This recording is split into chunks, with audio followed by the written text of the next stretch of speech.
सगळ्या नागरिकांनी लक्ष द्या। सध्या गॅसच्या वितरणात थोडा तुटवडा येत असल्यामुळे सर्वांना लाईनला उभं राहावं लागत आहे आणि नवीन सिस्टमनुसार OTP आल्यानंतरच आपल्याला नवीन गॅसची डिलिव्हरी दिली जात आहे। परंतु या गोष्टीचा फायदा सायबर फ्रॉडवाले लोक घेऊ शकतात।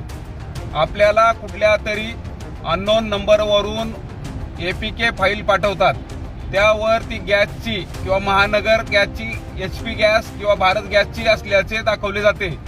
ज्यावेळेस आपण अशी APK फाईल ओपन कराल तर तुमचा मोबाईल हॅक होऊन जाईल।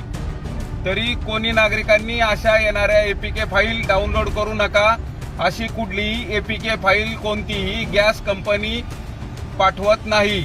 आपण स्वतः जाऊन गॅसच्या ठिकाणी बुकिंग करून OTP आपल्या रजिस्टर्ड मोबाईल नंबरवर साध्या SMS द्वारे येईल। तरी कोणीही नागरिकांनी APK फाईल डाउनलोड करू नका।